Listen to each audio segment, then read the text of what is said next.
क्या आप जानते हैं कि अभी इस वक्त जब आप ये वीडियो देख रहे हैं, आप अकेले नहीं हैं। आपके शरीर के अंदर 3 अलग-अलग लोग रह रहे हैं और वो तीनों हर पल एक दूसरे से लड़ रहे हैं, एक दूसरे को धोखा दे रहे हैं और आपकी जिंदगी के साथ एक ऐसा खेल खेल रहे हैं जिसका अंजाम आपको पता भी नहीं। नमस्ते। आज हम उस किताब के पन्ने खोलने जा रहे हैं जिसने दुनिया को सोचने पर मजबूर कर दिया कि क्या हम वास्तव में वो हैं जो हम दिखते हैं। डॉक्टर एरिक बर्न की गेम्स पीपल प्ले का पहला अध्याय। ये सिर्फ साइकोलॉजी नहीं है, ये आपके दिमाग की वो अंधेरी गलियां हैं जहां सच एक मुखौटा पहनकर घूमता है। तैयार हो जाइए, क्योंकि आज आप अपने ही दिमाग के मास्टरमाइंड से मिलने वाले हैं। भाग 1, ट्रांजैक्शनल एनालिसिस, अदृश्य लेन देन। बर्न कहते हैं कि जब दो लोग बात करते हैं तो वो सिर्फ शब्दों का आदान प्रदान नहीं कर रहे होते, वो एक ट्रांजैक्शन यानी लेन देन कर रहे होते हैं। लेकिन ये लेन देन पैसों का नहीं, बल्कि अस्तित्व का है। इसे ट्रांजैक्शनल एनालिसिस कहते हैं। सोचिए, आप किसी से कहते हैं आज बहुत धूप है, और सामने वाला जवाब देता है तो मैं क्या करूं, सूरज को बुझा दूं। यहां क्या हुआ? शब्दों के पीछे एक हमला छिपा था। बर्न ने पाया कि हमारे हर छोटे से छोटे संवाद के पीछे एक हिडन एजेंडा होता है। हम हर बातचीत में सामने वाले को अपनी उंगलियों पर नचाने की कोशिश करते हैं, पर सवाल ये है कि नचा कौन रहा है? आपके अंदर का कौन सा हिस्सा इस खेल का खिलाड़ी है? भाग 2, 3 चेहरे, पेरेंट, अडल्ट, चाइल्ड, PAC। अध्याय 1 का सबसे बड़ा धमाका है ईगो स्टेट्स। बर्न कहते हैं कि हमारे अंदर 3 व्यक्तित्व होते हैं जो किसी भी वक्त बाहर आ सकते हैं। द पेरेंट, अभिभावक। ये वो आवाज़ है जो आपने अपने माता पिता से सुनी थी। ये आपको डांटती है, उपदेश देती है या फिर बेवजह आपकी आलोचना करती है। जब आप दूसरों पर हुक्म चलाते हैं तो आप पेरेंट बन जाते हैं। द चाइल्ड, बच्चा। ये आपके अंदर का वो छोटा बच्चा है जो आज भी डरा हुआ है या जो आज भी जिद करता है। आपकी सारी खुशियाँ, आपका गुस्सा और आपकी सारी असुरक्षाएं इसी चाइल्ड ईगो स्टेट से आती हैं। द अडल्ट, वयस्क। ये वो कंप्यूटर है जो सिर्फ डेटा देखता है, तर्क करता है, लेकिन समस्या यहीं से शुरू होती है। थ्रिल तब शुरू होता है जब दो लोगों के बच्चे आपस में लड़ने लगते हैं, या जब एक का पेरेंट दूसरे के चाइल्ड पर हमला करता है। क्या आपने कभी महसूस किया है कि आप बात तो किसी बड़े से कर रहे हैं, लेकिन वो व्यवहार किसी 5 साल के बच्चे जैसा कर रहा है? इसे बर्न क्रॉस ट्रांजैक्शन कहते हैं, एक ऐसा मनोवैज्ञानिक युद्ध जहां कोई नहीं जीतता। डार्क सच, हम ये खेल खेलते क्यों हैं? बर्न कहते हैं स्ट्रोक्स के लिए। स्ट्रोक यानी पहचान। एक छोटे बच्चे को अगर प्यार न मिले तो वो शरारत करके मार खाना पसंद करेगा, क्योंकि मार खाना अनदेखा किए जाने से बेहतर है। हम बड़े होकर भी यही करते हैं। हम गंदे और जहरीले खेल खेलते हैं, बहस करते हैं, एक दूसरे को नीचा दिखाते हैं, सिर्फ इसलिए क्योंकि हमारा दिमाग अकेलेपन से डरता है। हमें नफरत मिलना मंजूर है, लेकिन नज़रअंदाज किया जाना मौत जैसा लगता है। क्या आप भी अपनी जिंदगी में सिर्फ अटेंशन पाने के लिए नफरत का खेल तो नहीं खेल रहे? भाग 1, द हुक। अध्याय 1 के अंत में बर्न हमें चेतावनी देते हैं। एक गेम साधारण बातचीत नहीं है। गेम में हमेशा एक हुक होता है, यानी लालच, और अंत में होता है एक पे ऑफ, यानी एक ऐसी बुरी भावना जिससे खिलाड़ी को सुकून मिलता है। जैसे why don't you, yes but. आप किसी की मदद करना चाहते हैं, वो हर सलाह को ठकरा देता है। अंत में आप चिढ़ जाते हैं और वो मुस्कुराता है। उसने आपको हरा दिया, उसने साबित कर दिया कि कोई उसकी मदद नहीं कर सकता। ये एक मनोवैज्ञानिक जीत है जो असल में एक बड़ी हार है। ऐसे हजारों खेल आपके आसपास हर रोज खेले जा रहे हैं, आपके दफ्तर में, आपके घर में, आपके बेडरूम में। तो क्या आप तैयार हैं अपने चेहरे से मुखौटा उतारने के लिए? गेम्स पीपल प्ले का पहला अध्याय हमें आईना दिखाता है। अगली बार जब आप किसी से बात करें तो रुकें और सोचें कि क्या ये मैं बात कर रहा हूं या मेरे अंदर का कोई डरा हुआ बच्चा या गुस्से वाला पेरेंट। लेकिन ये तो सिर्फ शुरुआत है। असली खेल तो अगले अध्यायों में शुरू होते हैं, जहां बर्न उन खेलों के नाम बताते हैं जिन्हें हम प्यार और रिश्तों का नाम देते हैं।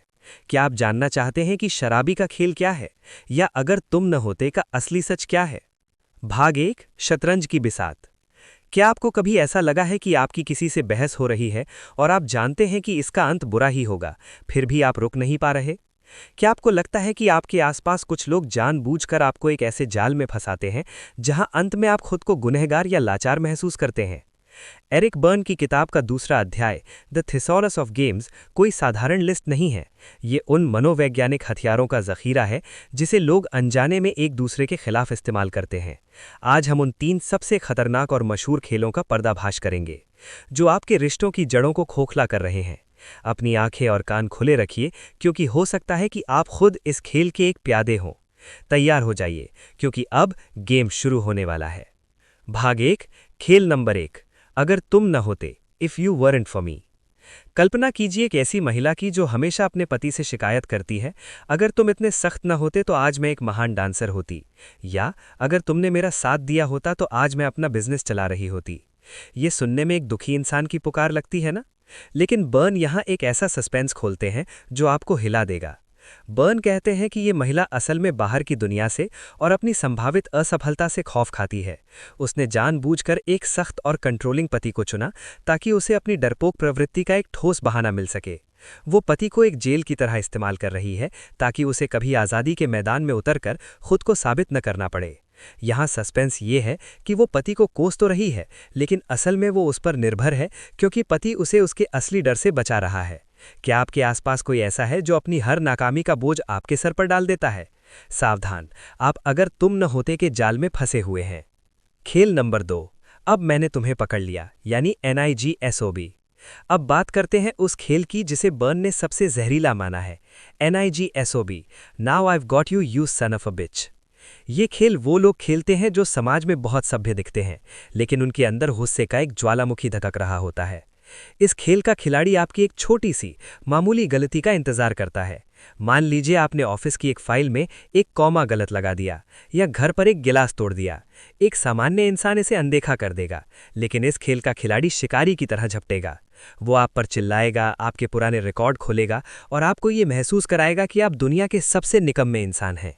उसका मकसद गिलास या फाइल ठीक करना नहीं है, उसका मकसद है जायज़ तरीके से गुस्सा निकालना। वो घंटों तक आपको जलील करेगा क्योंकि अब उसके पास हक है। वो महीनों से अपना गुस्सा दबाए बैठा था और आपकी छोटी सी गलती ने उसे वो पे ऑफ दे दिया जिसका वो भूखा था। क्या आपके बॉस, पिता या पार्टनर के साथ आपकी बातचीत हमेशा आपकी किसी छोटी सी गलती पर खत्म होती है? तो समझ लीजिए गेम पहले ही सेट हो चुका था। खेल नंबर 3, क्यों नहीं, हाँ लेकिन। Why don't you, yes but. ये खेल बुद्धिजीवियों का पसंदीदा है। कोई आपके पास आकर अपनी समस्या रोएगा, यार मेरी नौकरी में बहुत पॉलिटिक्स है, मैं परेशान हूँ। आप हमदर्दी में सलाह देते हैं, क्यों ना तुम HR से बात करो। वो जवाब देता है, हाँ लेकिन HR तो बॉस का दोस्त है। आप कहते हैं, तो दूसरी जॉब ढूंढो। वो कहता है, हाँ लेकिन मार्केट अभी बहुत खराब है। आप जितनी सलाह देंगे वो उतने लेकिन यानी बट्स फेंकेगा। अंत में आप थक जाएंगे, चिढ़ जाएंगे और चुप हो जाएंगे, और यही इस खेल का क्लाइमैक्स है। जैसे ही आप चुप होते हैं, खिलाड़ी मन ही मन मुस्कुराता है। उसने अपने चाइल्ड ईगो को यह साबित कर दिया कि कोई भी बड़ा मेरी समस्या हल नहीं कर सकता। उसे समाधान नहीं चाहिए था, उसे आपकी हार चाहिए थी ताकि वो अपनी लाचारी का आनंद ले सके। ये मानसिक जिम्नास्टिक्स है, जहां जीतता वही है जो सबसे ज्यादा दुखी होने का नाटक करता है। डार्क सच, हम ये जहरीले खेल खेलते क्यों हैं? बर्न हमें एक कड़वा सच बताते हैं। हम ये खेल इसलिए खेलते हैं क्योंकि हमें स्ट्रोक्स चाहिए। अगर हमें प्यार नहीं मिलता तो हम नफरत और बहस के जरिए एक दूसरे को महसूस करना चाहते हैं। ये खेल हमारे अकेलेपन की दवा है, लेकिन ये दवा धीरे धीरे हमें अंदर से खोखला कर रही है। हम असली और सच्ची बातचीत से डरते हैं, इसलिए हम इन सुरक्षित खेलों का सहारा लेते हैं जहां हमें पता होता है कि अंत क्या होगा। तो क्या आप तैयार हैं अपने चेहरे से मुखौटा उतारने के लिए? गेम्स पीपल प्ले का पहला अध्याय हमें आईना दिखाता है। अगली बार जब आप किसी से बात करें तो रुकें और सोचें कि क्या ये मैं बात कर रहा हूं या मेरे अंदर का कोई डरा हुआ बच्चा या गुस्से वाला पेरेंट। लेकिन ये तो सिर्फ शुरुआत है। असली खेल तो अगले अध्यायों में शुरू होते हैं, जहां बर्न उन खेलों के नाम बताते हैं जिन्हें हम प्यार और रिश्तों का नाम देते हैं। क्या आप जानना चाहते हैं कि शराबी का खेल क्या है, या अगर तुम न होते का असली सच क्या है? क्या आपको कभी ऐसा लगा है कि आपकी किसी के साथ बहस हो रही है और आप जानते हैं कि इसका अंत बुरा ही होगा, फिर भी आप रुक नहीं पा रहे? क्या आपको लगता है कि आपके आसपास कुछ लोग जानबूझकर आपको एक ऐसे जाल में फंसाते हैं जहां आप अंत में खुद को गुनहगार या लाचार महसूस करते हैं? एरिक बर्न की किताब का दूसरा अध्याय द थिसॉरस ऑफ गेम्स कोई साधारण लिस्ट नहीं है। ये उन मनोवैज्ञानिक हथियारों का जखीरा है जिसे लोग अनजाने में एक दूसरे के खिलाफ इस्तेमाल करते हैं। आज हम उन 3 सबसे खतरनाक और मशहूर खेलों का पर्दाफाश करेंगे जो आपके रिश्तों की जड़ों को खोखला कर रहे हैं। अपनी आंखें और कान खुले रखिए क्योंकि हो सकता है कि आप खुद इस खेल के एक प्यादे हों। तैयार हो जाइए क्योंकि अब गेम शुरू होने वाला है। कल्पना कीजिए एक ऐसी महिला की जो हमेशा अपने पति से शिकायत करती है, अगर तुम इतने सख्त ना होते तो आज मैं एक महान डांसर होती, या अगर तुमने मेरा साथ दिया होता तो मैं आज अपना बिजनेस चला रही होती।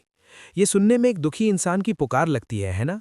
लेकिन बर्न यहाँ एक ऐसा सस्पेंस खोलते हैं जो आपको हिला देगा। बर्न कहते हैं कि ये महिला असल में बाहर की दुनिया से और अपनी संभावित असफलता से खौफ खाती है। उसने जानबूझकर एक सख्त और कंट्रोलिंग पति को चुना ताकि उसे अपनी डरपोक प्रवृत्ति का एक ठोस बहाना मिल सके। वो पति को एक जेल की तरह इस्तेमाल कर रही है ताकि उसे कभी आज़ादी के मैदान में उतरकर खुद को साबित ना करना पड़े। यहाँ सस्पेंस ये है कि वो पति को कोस तो रही है, लेकिन असल में वो उस पर निर्भर है क्योंकि पति उसे उसके असली डर से बचा रहा है।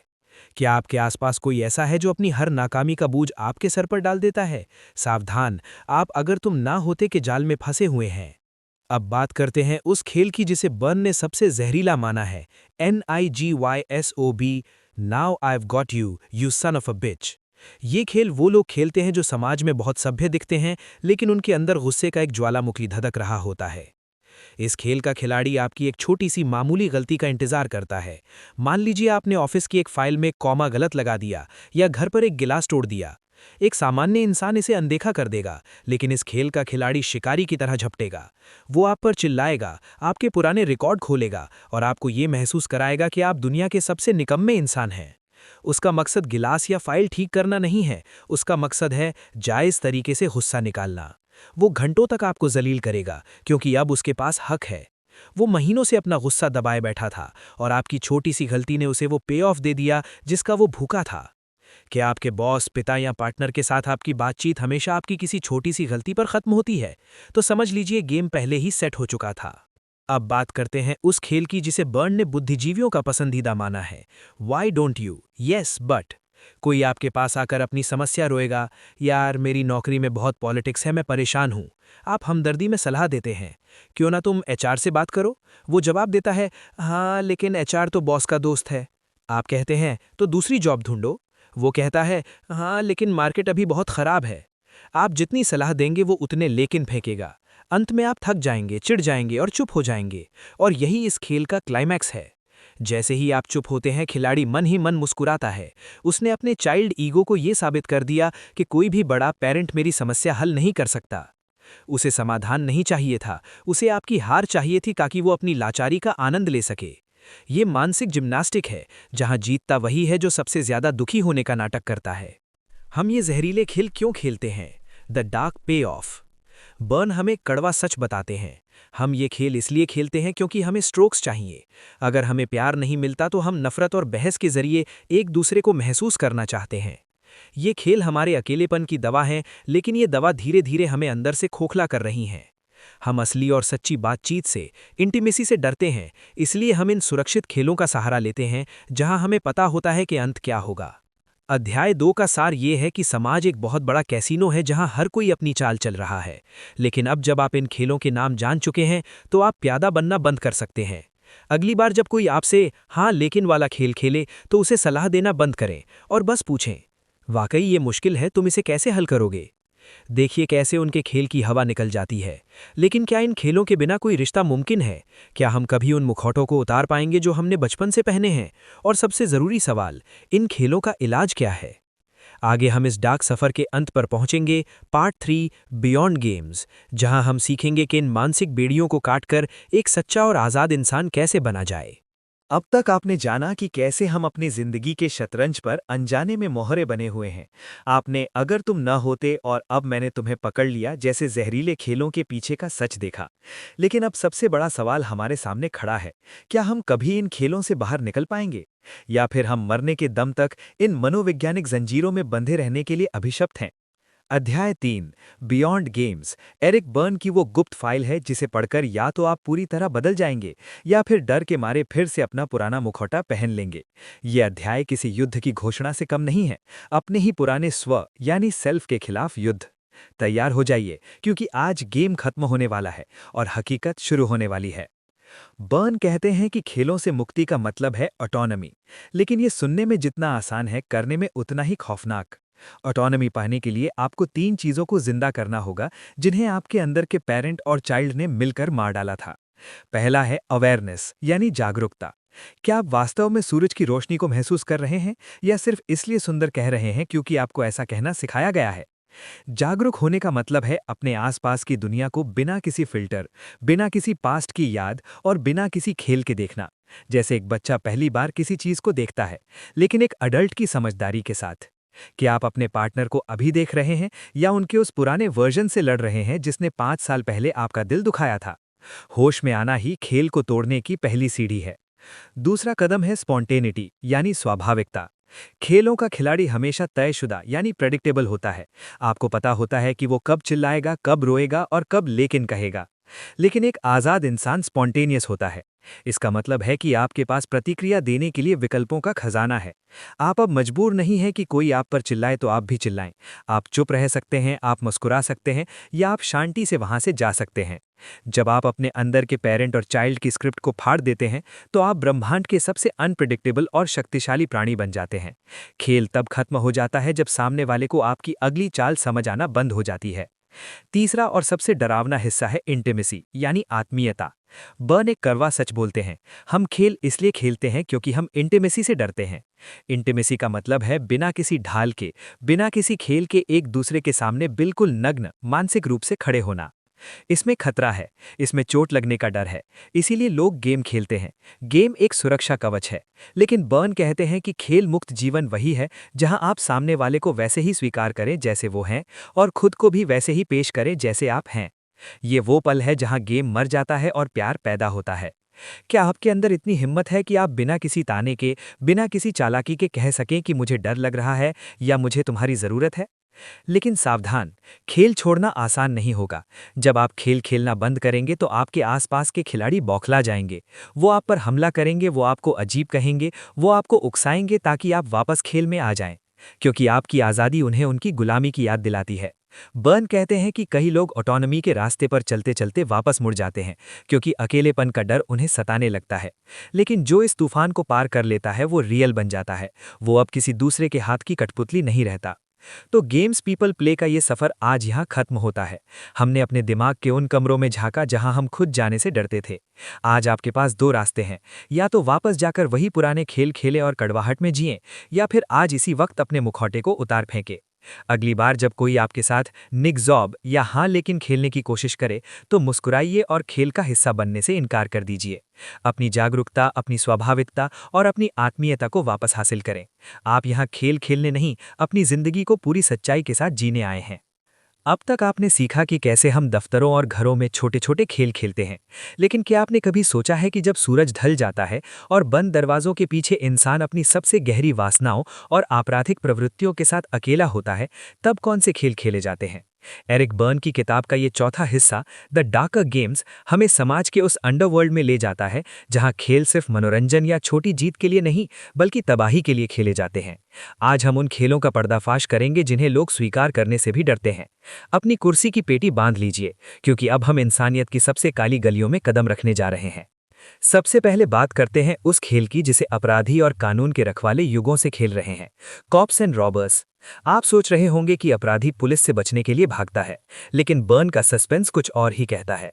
बर्न के अनुसार एक खिलाड़ी अपराधी चोरी इसलिए नहीं करता क्योंकि उसे पैसा चाहिए, बल्कि वो इसलिए करता है क्योंकि उसे पकड़े जाने के रोमांच की भूख होती है। वो जानबूझकर पीछे ऐसे सुराग छोड़ता है जो पुलिस को उस तक पहुंचा सकें। उसका चाइल्ड ईगो एक ऐसे पेरेंट की तलाश में है जो उसे पकड़े और सजा दे। ये खेल एक चूहे और बिल्ली की दौड़ है, जहां चूहा खुद चाहता है कि बिल्ली उसे ढूंढ ले। क्या आपने कभी ऐसे लोगों को देखा है जो बार बार ऐसी गलतियां करते हैं जिनसे उनका पकड़ा जाना तय होता है? वो न्याय नहीं, वो पहचान ढूंढ रहे हैं, चाहे वो जेल की सलाखों के पीछे ही क्यों ना मिले। अब हम एक ऐसे खेल की बात करने जा रहे हैं जो सबसे विवादित और खतरनाक है, जिसे बर्न ने रैपो का नाम दिया है। ये खेल सामाजिक समारोहों, पार्टियों और रिश्तों की शुरुआती दौर में खेला जाता है। ये खेल छल और धोखे की पराकाष्ठा है। इसमें एक खिलाड़ी दूसरे को अपनी ओर आकर्षित करता है, उसे संकेत देता है, उसे सिड्यूस करता है। लेकिन जैसे ही सामने वाला व्यक्ति यानी विक्टिम करीब आता है और कोई कदम उठाता है, खिलाड़ी अचानक अपना रूप बदल लेता है और शिकार होने का नाटक करने लगता है। वो चिल्लाता है, तुम्हारी हिम्मत कैसे हुई, या तुमने मुझे क्या समझ रखा है। यहाँ पे ऑफ क्या है? खिलाड़ी को यह साबित करने में मजा आता है कि सभी मर्द या औरतें बुरे होते हैं। वो अपनी नैतिकता का झूठा सर्टिफिकेट हासिल करने के लिए दूसरों की जिंदगी और प्रतिष्ठा को दांव पर लगा देता है। ये खेल मासूमियत के मुखौटे में छिपा एक खौफनाक हथियार है। क्या आप कभी ऐसे किसी जाल में फंसे हैं जहां शुरुआत मुस्कुराहट से हुई थी लेकिन अंत एक भयानक इल्जाम पर हुआ? समाज के कोनों में एक और खेल खेला जाता है जिसका नाम है किक मी। ये उन लोगों का खेल है जो खुद को दुनिया का सबसे बदकिस्मत इंसान मानते हैं। ये लोग जानबूझकर ऐसी स्थितियों में जाते हैं जहां उन्हें अपमानित किया जाए, उन्हें नौकरी से निकाला जाए या उन्हें पीटा जाए। इनके माथे पर एक अदृश्य बोर्ड लगा होता है जिस पर लिखा होता है, कृपया मुझे लात मारें। जब उन्हें दुख मिलता है तो उनका चाइल्ड ईगो संतुष्ट हो जाता है कि देखा, दुनिया कितनी जालिम है, मैं तो पहले ही जानता था। ये लोग अपनी बर्बादी में एक अजीब सा सुकून ढूंढते हैं। ये एक आत्मघाती खेल है जो इंसान को कभी उभरने नहीं देता। सस्पेंस ये है कि ये लोग खुद अपनी तबाही के आर्किटेक्ट होते हैं। अध्याय 4 का सबसे गहरा सच ये है कि ये अंडरवर्ल्ड गेम्स अक्सर एक ट्रैजिक स्क्रिप्ट यानी दुखद पटकथा का हिस्सा होते हैं। एरिक बर्न चेतावनी देते हैं कि अगर इन खेलों को समय रहते न पहचाना जाए तो इनका अंत 3 जगहों पर हो सकता है: अस्पताल, जेल या शमशान। ये खेल कोई मजाक नहीं है। ये वो स्क्रिप्ट्स हैं जो हमने बचपन में लिखी थी, जब हमें लगा था कि दुनिया रहने लायक जगह नहीं है। हम बड़े तो हो गए, लेकिन हमारे अंदर का वो डरा हुआ या बदला लेने वाला बच्चा आज भी वही पुराने खूनी खेल खेल रहा है। क्या आप अपनी स्क्रिप्ट को बदलने के लिए तैयार हैं, या आप भी किसी त्रासदी का इंतजार कर रहे हैं? आज हमने इंसानियत के सबसे अंधेरे कमरों के दरवाजे खोले हैं। गेम्स पीपल प्ले का ये अध्याय हमें डराता है, लेकिन साथ ही हमें सचेत भी करता है। पहचानिए उन संकेतों को, उन हुक्स को जो आपको इन खतरनाक खेलों में खींचते हैं। क्या आपको कभी महसूस हुआ है कि आपकी जिंदगी की डोर आपके हाथ में नहीं है, कि आप बस एक लिखी हुई स्क्रिप्ट पर चल रहे हैं? डॉक्टर एरिक बर्न कहते हैं कि हम सब अभिनेता हैं, लेकिन ये कोई साधारण नाटक नहीं है। ये है गेम्स पीपल प्ले। और आज हम उस गहरे अंधेरे कमरे में कदम रख रहे हैं जिसे बर्न कहते हैं लाइफ गेम्स। ये वो खेल हैं जो हफ्तों या महीनों नहीं बल्कि पूरी उम्र चलते हैं, और इनका अंत अक्सर विनाशकारी होता है। खेल नंबर 1, अल्कोहलिक। अध्याय 5 का पहला और सबसे खौफनाक खेल, अल्कोहलिक। आपको लगता होगा कि यह सिर्फ एक लत है। नहीं, बर्न के मुताबिक ये एक मनोवैज्ञानिक जाल है। इसमें 5 किरदार हैं: शराबी जो पीड़ित बनने का नाटक करता है, सताने वाला जो उसे डांटता है, बचाने वाला जो उसे हर बार गड्ढे से निकालता है, मददगार जो उसे पैसे देता है, और आखिर में दुकानदार जो उसे जहर सप्लाई करता है। इस खेल का असली मकसद शराब पीना नहीं, बल्कि उस हैंगओवर के बाद मिलने वाली सजा और सहानुभूति है। क्या आपके इर्द गिर्द कोई ऐसा है जो जानबूझकर खुद को बर्बाद करता है ताकि दुनिया उसे तड़पता देख सके? सावधान रहिए, आप शायद उसके खेल के बचाने वाले मोहरे। खेल नंबर 2, मुझ पर कर्ज है। क्या आपने कभी सोचा है कि कुछ लोग कर्ज के बोझ तले क्यों दबे रहते हैं? बर्न कहते हैं ये भी एक खेल है, डेटर। ये खेल वो लोग खेलते हैं जिन्हें बचपन से सिखाया गया है कि कर्ज के बिना जीवन मुमकिन नहीं। वो तब तक चैन से नहीं बैठते जब तक कि कोई लेनदार उनके दरवाजे पर आकर चिल्लाने न लगे। क्यों? क्योंकि उन्हें उस दबाव की आदत है। वो दबाव ही उन्हें जीवित महसूस कराता है। वो दिवालिया होने की कगार पर खड़े होकर मुस्कुराते हैं क्योंकि उन्होंने खेल जीत लिया है, सिस्टम को हराने का खेल या खुद को शिकार साबित करने का खेल। खेल नंबर 3, अब मैंने तुम्हें पकड़ लिया, कमीने। अब आता है सबसे खतरनाक खेल। इसका नाम सुनकर ही रोंगटे खड़े हो जाते हैं। NIGYOSB, यानी अब मैंने तुम्हें पकड़ लिया, कमीने। कल्पना कीजिए, एक बॉस जो अपने कर्मचारी की छोटी सी गलती का इंतजार कर रहा है। महीनों तक वो चुप रहता है जैसे कोई शिकारी झाड़ियों में छिपा हो, और जैसे ही आप एक छोटी सी गलती करते हैं, बूम, वो आप पर टूट पड़ता है। उसे गलती सुधारने में दिलचस्पी नहीं है, उसे दिलचस्पी है आपको नीचा दिखाने में, आपको कुचलने में। ये खेल है धार्मिक क्रोध का। वो खुद को सही और आपको अपराधी साबित करने के लिए किसी भी हद तक जा सकता है। क्या आप किसी ऐसे इंसान को जानते हैं जो आपकी छोटी सी चूक का तिजोरी में हिसाब रखता है? भागिए, इससे पहले कि वो आपको दबोच ले। खेल नंबर 4, देखो मैंने कितना संघर्ष किया। जी हाँ, आपने सही सुना। खेल का नाम है see what I have tried. ये वो लोग हैं जो काउंसलर के पास जाते हैं, दवाइयाँ लेते हैं, सलाह मांगते हैं, लेकिन कभी ठीक नहीं होते। वे हर समाधान के बदले एक नई समस्या पेश करते हैं। उनका मकसद ठीक होना नहीं, बल्कि दुनिया को ये दिखाना है कि देखो मैंने कितनी कोशिश की पर किस्मत ही खराब है। वे अपनी विफलता को पदक की तरह पहनते हैं। वे आपको एक नाकाम मददगार साबित करके सुकून पाते हैं। चरम सीमा, खेल के पीछे का सच। अब सवाल ये है कि लोग ये खौफनाक खेल खेलते क्यों हैं। बर्न कहते हैं स्क्रिप्ट्स, हमारे बचपन के घाव, हमारे माता पिता की दी हुई हिदायतें और समाज का दबाव। हम ये खेल इसलिए खेलते हैं ताकि हमें स्ट्रोक्स मिल सकें, चाहे वो प्यार के हों या नफरत के, हमें ध्यान चाहिए। लेकिन याद रखिए, ये खेल ईमानदारी के दुश्मन हैं। जब तक आप खेल रहे हैं आप कभी किसी से सच्चा रिश्ता नहीं बना पाएंगे, आप बस एक मुखौटा पहने हुए हैं। उपसंहार, चेतावनी। अध्याय 5 हमें आईना दिखाता है। ये पूछता है कि क्या आप अपने जीवन के लेखक हैं या बस एक पुराने घिसे पिटे नाटक के पात्र। गेम्स पीपल प्ले का यह अध्याय एक चेतावनी है। अगली बार जब आप किसी से बहस करें या खुद को पीड़ित महसूस करें तो रुकिए, सोचिए, क्या ये वाकई आप हैं या आप कोई पुराना खेल खेल रहे हैं। क्योंकि इस खेल में कोई विजेता नहीं होता, सिर्फ खिलाड़ी होते हैं और अंत में सिर्फ पछतावा। क्या आप जानना चाहते हैं कि इन खेलों से बाहर कैसे निकलें? तो इंतजार कीजिए अगले अध्याय का, लेकिन तब तक अपनी चाल संभाल कर चलिए। बंद दरवाजों के पीछे, वासना या शतरंज। प्रस्तावना, अंधेरा कमरा और एक जलती मोमबत्ती। अंधेरा, सन्नाटा और दो लोगों के बीच का वो तनाव जिसे काटा जा सके। आपको लगता है कि प्रेम, आकर्षण और वासना स्वाभाविक है? डॉक्टर एरिक बर्न कहते हैं, सचेत हो जाइए। अध्याय 6, एक ऐसी दुनिया जहां बेडरूम एक युद्ध का मैदान बन जाता है और भावनाएं महज चालें। यहां यौन खेल खेले जाते हैं। ये खेल आनंद के लिए नहीं, बल्कि शक्ति, विजय और पुराने मानसिक जख्मों को भरने के लिए हैं। क्या आप तैयार हैं उन नकाबों को हटाने के लिए? खेल नंबर 1, चलो तुम और वो लड़ो। इस खेल का नाम है let's you and him fight, LYAHF। ये खेल प्राचीन काल से चला आ रहा है, लेकिन आज भी उतना ही घातक है। कल्पना कीजिए, एक महिला जो दो पुरुषों को अपनी ओर आकर्षित करती है, वो उन्हें एक दूसरे के खिलाफ भड़काती है, इशारा करती है कि वे उसके लिए लड़ें। जब वे दोनों आपस में उलझते हैं, खून बहाते हैं या एक दूसरे का अपमान करते हैं, तब वो दूर खड़ी मुस्कुराती है। उसे उन पुरुषों से प्रेम नहीं है, उसे प्रेम है उस शक्ति से जो उसे दो लोगों को नचाने से मिलती है। वो खुद को इनाम की तरह पेश करती है। ये मनोवैज्ञानिक थ्रिलर का सबसे पुराना पैतरा है। क्या आप भी किसी के लिए लड़ रहे हैं या आप सिर्फ एक शतरंज के मोहरे हैं? खेल नंबर 2, परपीड़क। अब हम उस खेल की ओर बढ़ते हैं जो मर्यादाओं की सीमा लांघ जाता है। बर्न इसे बड़े सस्पेंस के साथ खोलते हैं। कुछ लोग उत्तेजना का खेल नहीं, बल्कि अपमान का खेल खेलते हैं। इसमें एक खिलाड़ी जानबूझकर ऐसी स्थिति पैदा करता है जहां उसे ठुकराया जाए या उसे सजा मिले। ये एक मनोवैज्ञानिक भूल भुलैया है। यहाँ ना का मतलब ना नहीं होता और हाँ का मतलब हाँ नहीं होता। ये भ्रम का वो जाल है जहाँ शिकार और शिकारी की पहचान मिट जाती है। डर का ये खेल आत्मा को झकझोर देता है।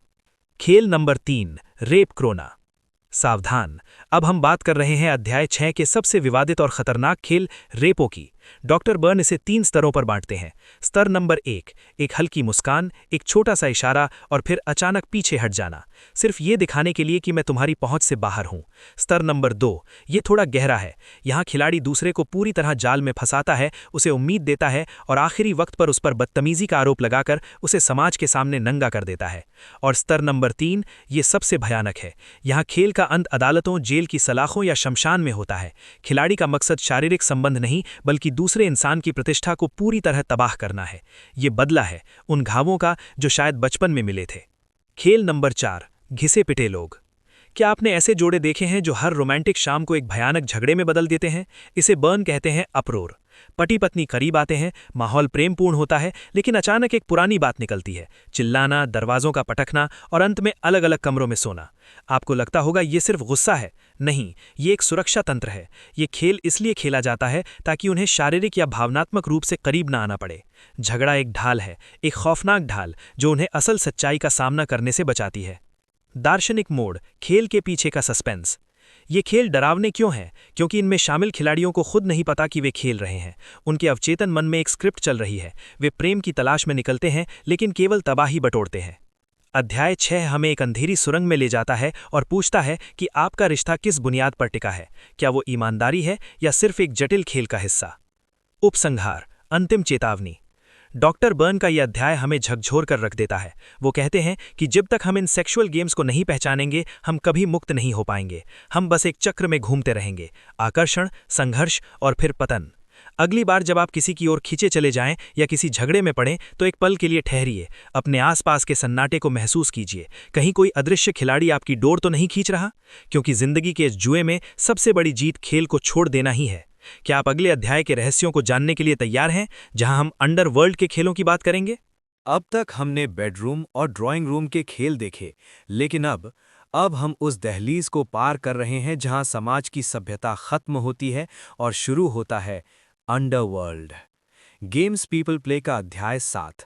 डॉक्टर एरिक बर्न हमें उन खेलों के बारे में बताते हैं जो जेल की सलाखों के पीछे, जुए के अड्डों पर और ठगी की गलियों के खेले जाते हैं।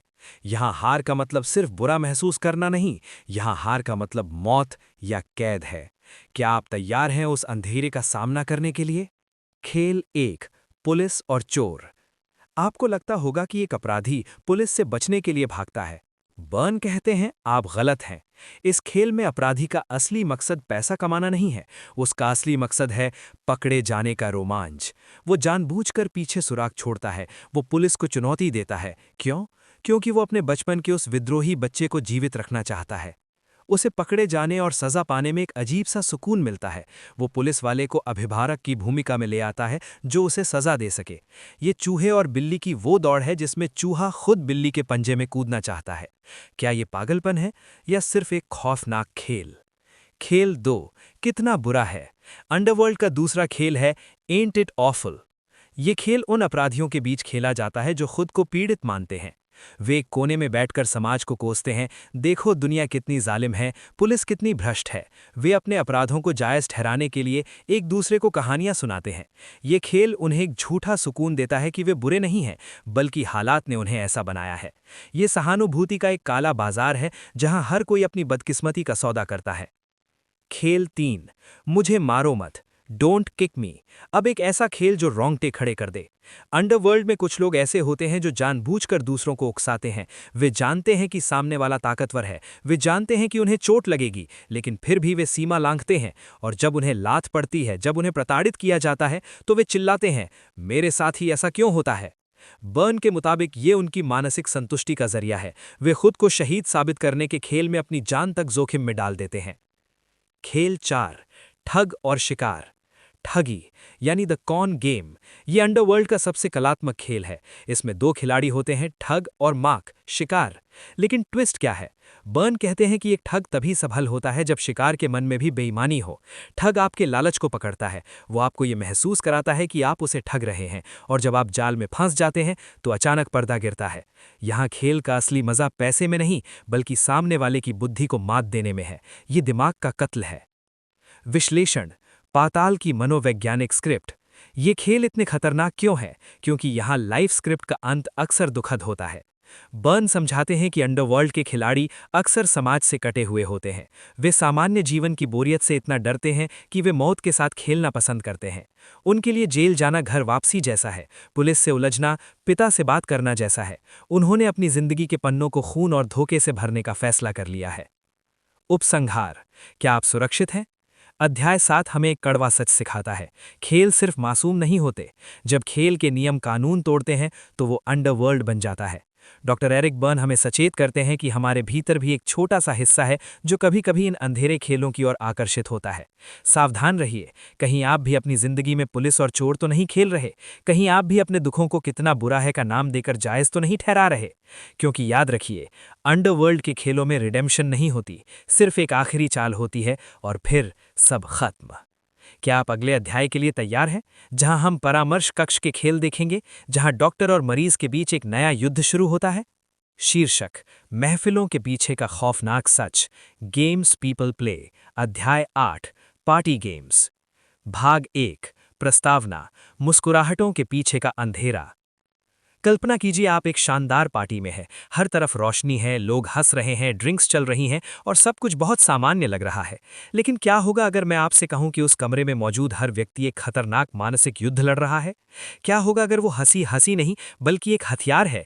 एरिक बर्न की किताब का 8वां अध्याय, पार्टी गेम्स। यहाँ खेल ताश के पत्तों से नहीं बल्कि एक दूसरे के आत्मसम्मान और भावनाओं से खेले जाते हैं। महफिलें सिर्फ मिलने जुलने की जगह नहीं है, ये वो कुरुक्षेत्र हैं जहाँ लोग अपनी कुंठाओं को शिष्टाचार की चादर ओढ़ाकर परोसते हैं। आज हम उन 3 सबसे शातिर पार्टी गेम्स का पर्दाभाश करेंगे जो आपकी नज़रों के सामने हर रोज खेले जा रहे हैं। तैयार हो जाइए, क्योंकि इस पार्टी के बाद आप कभी किसी महफिल को वैसी नज़र से नहीं देख पाएंगे। भाग 2, खेल नंबर 1, क्या ये भयानक नहीं है? एंट इट ऑफुल? पार्टी के एक कोने में 4 लोग खड़े हैं। एक व्यक्ति कहता है, आजकल की राजनीति कितनी गंदी हो गई है। दूसरा कहता है, छोड़िए साहब, महंगाई ने तो कमर ही तोड़ दी है। और फिर शुरू होता है दुखों का एक अनंतहीन मुकाबला। इस खेल को बर्न कहते हैं एंट इट ऑफुल? सुनने में ये सिर्फ एक सामान्य गपशप लगती है, लेकिन इसके पीछे एक गहरा सस्पेंस छिपा है। इस खेल का असली मकसद समाधान ढूंढना नहीं है, बल्कि एक सामूहिक नकारात्मकता का आनंद लेना है। यहाँ लोग एक दूसरे को स्ट्रोक्स देते हैं, लेकिन ये स्ट्रोक्स जहरीले होते हैं। खिलाड़ी ये साबित करने की कोशिश कर रहा है कि पूरी दुनिया खराब है और वो खुद एक बेचारा पीड़ित है। सस्पेंस तब बढ़ता है जब आप गौर करते हैं कि ये लोग उस विषय पर बात कर रहे हैं जिसे वो बदल नहीं सकते। क्यों? क्योंकि उन्हें बुरा महसूस करने की लत लग चुकी है। उन्हें मजा आता है ये कहने में कि सब कुछ खत्म हो रहा है। क्या आप भी उस ग्रुप का हिस्सा हैं जो सिर्फ कमियां निकालने के लिए इकट्ठा होता है? अगर हाँ, तो आप इस जहरीले खेल के सबसे वफादार खिलाड़ी हैं। भाग 3, खेल नंबर 2, दोषी, श्लेमील। अब एक और दृश्य देखिए। पार्टी में एक व्यक्ति आता है, वो चलते चलते किसी के कोट पर ड्रिंक गिरा देता है या कीमती गुलदस्ता तोड़ देता है। वो तुरंत कहता है, ओ आई एम सो सॉरी, मैं कितना बेवकूफ़ हूँ, और फिर वो मासूमियत से माफ़ी मांगता है। मेज़बान मुस्कुराकर कहता है, कोई बात नहीं, होता है। इसे बर्न कहते हैं श्लेमील। यहाँ असली थ्रिल यह है कि वो व्यक्ति अनजाने में गलती नहीं कर रहा। उसके अंदर का शरारती बच्चा जानबूझकर गड़बड़ी करता है ताकि वो माफ़ी मांग सके। क्यों? क्योंकि माफ़ी मिलने पर उसे एक अजीब सा लाइसेंस मिल जाता है कि वो आगे भी ऐसी गलतियां करता रहे। वो मेज़बान को पेरेंट की स्थिति में डाल देता है, जहां मेज़बान को उसे माफ़ करना ही पड़ता है। असली खेल तबाही मचाना नहीं है, बल्कि माफ़ किए जाने का आनंद लेना है। वो व्यक्ति आपकी चीज़ें तोड़ रहा है, आपका नुकसान कर रहा है, और आप उसे मुस्कुराकर माफ़ कर रहे हैं। सोचिए, असली बेवकूफ़ कौन है, खिलाड़ी या वो जो उसे हर बार माफ कर देता है? भाग 4, क्यों नहीं, हाँ लेकिन, YDSB पार्टी वर्जन। पार्टी का सबसे मशहूर खेल जिसे हमने पहले भी सुना है, लेकिन पार्टी में इसका रूप बदल जाता है। Why don't you, yes but. कोई अपनी छोटी सी परेशानी लेकर आता है, यार मेरी गाड़ी बार बार खराब हो जाती है। लोग उसे सलाह देने लगते हैं, नई ले लो, मैकेनिक बदल दो। वो हर सलाह के आगे हाँ लेकिन की दीवार खड़ी कर देता है। महफिल में ये खेल एक बौद्धिक युद्ध बन जाता है। खिलाड़ी पूरे ग्रुप को चुनौती दे रहा होता है, तुम सब मिलकर भी मुझे नहीं समझा सकते। वो सबको मानसिक रूप से थका देता है, और अंत में जब सब चुप हो जाते हैं तो वो विजयी महसूस करता है। उसने साबित कर दिया कि वो अजय है और उसकी समस्या महान है। पार्टी का मजा किरकिरा हो जाता है, लेकिन खिलाड़ी का ईगो 7वें आसमान पर पहुंच जाता है। भाग 5, सामाजिक मुखौटों की लाशें। अध्याय 8 का सबसे डरावना निष्कर्ष ये है कि ये खेल हमें असली आत्मीयता से दूर रखते हैं। हम पार्टियों में लोगों से मिलने नहीं जाते, हम अपनी स्क्रिप्ट को दोहराने जाते हैं। हम एक दूसरे के चेहरे नहीं देखते, हम बस एक दूसरे के ईगो स्टेट से लड़ते हैं। जब पार्टी खत्म होती है और लोग अपने घर जाते हैं तो वो खुश नहीं होते, वो और भी खालीपन महसूस करते हैं, क्योंकि उन्होंने पूरी शाम सिर्फ झूठ और चालाकी के खेल खेले हैं। ये खेल उस नशे की तरह है जो कुछ देर के लिए तो सुकून देते हैं, लेकिन बाद में आपकी आत्मा को खोखला कर देते हैं। भाग 6, क्या आप अगली चाल चलेंगे? अगली बार जब आप किसी महफिल में जाएं और कोई आपके सामने दुखों का पिटारा खोले या कोई बार बार माफी मांगे, तो रुकें, गौर से देखें, क्या वो वाकई दुखी है, क्या वो वाकई शर्मिंदा है, या वो सिर्फ एक गेम खेल रहे हैं जिसमें आपको एक मोहरा बनाया जा रहा है। एरिक बर्न की ये किताब हमें चेतावनी देती है कि दुनिया एक बहुत बड़ा पार्टी हॉल है जहां हर कोई खिलाड़ी है, लेकिन अब आपके पास एक सुपर पावर है। आप इन खेलों को पहचान सकते हैं, और जिस दिन आप खेल को पहचान लेते हैं उस दिन सामने वाले की हार तय हो जाती है।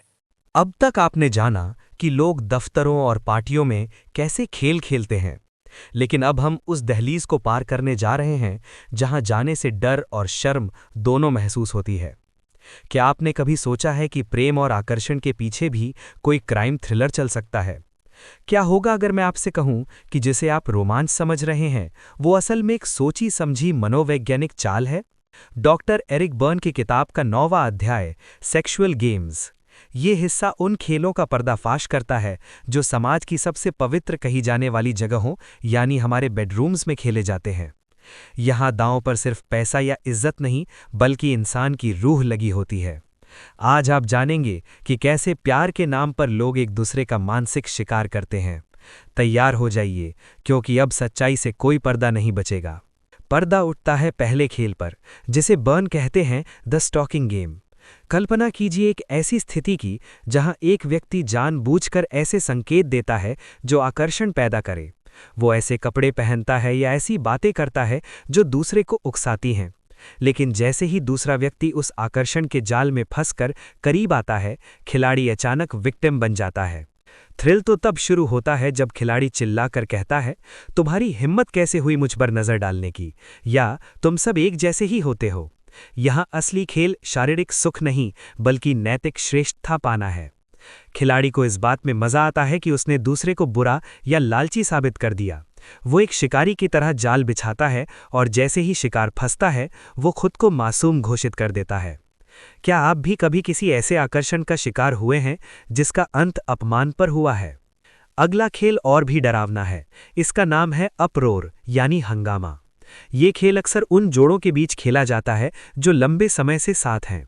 आप देखेंगे कि जैसे ही उनके बीच नज़दीकी बढ़ने का वक्त आता है, अचानक एक छोटी सी बात पर भयंकर झगड़ा शुरू हो जाता है। पति चिल्लाता है, पत्नी दरवाज़ा पटककर दूसरे कमरे में चली जाती है। सस्पेंस ये है कि ये झगड़ा इत्तेफाक नहीं है, ये खेल इंटिमेसी यानी आत्मीयता से बचने का एक तरीका है।